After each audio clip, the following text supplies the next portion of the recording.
Who are you and what do you do? My name is Chaffie Gibbs. I'm Director of Special Education for Clinton Public School District. And tell me, what is STEP to you? It is another method for my teachers to use in order to improve skills deficit that we've seen in our children, especially those with attention deficit problems, behavior problems, and reading difficulties. We're always searching for something new to help those kids, and we have some who are flatline and just has not made any progress.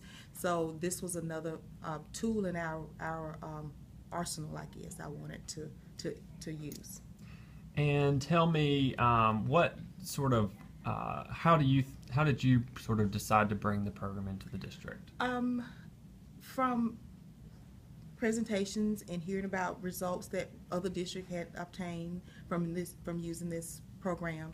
So it was kind of a no-brainer because when you start hearing about years worth of growth, and we know our children are delayed and they work slower and they learn at a slower pace, and their growth is not going to be as much as a typical developing child.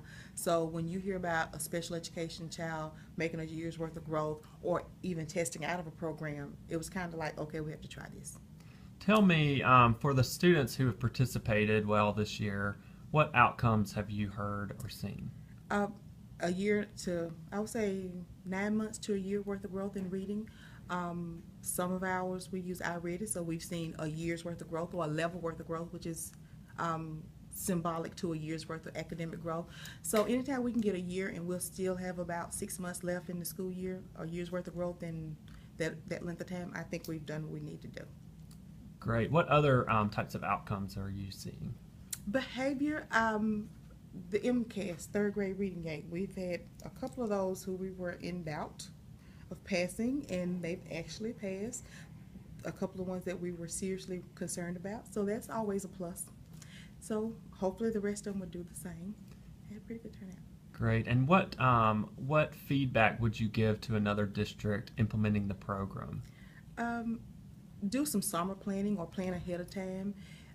It's difficult to come in with the school year and schedules are already set, so you probably need to think about scheduling time or slots for these children to come in before school starts, so you can have all that kind of worked out on the front end and not implementing it in the middle of something that's already started.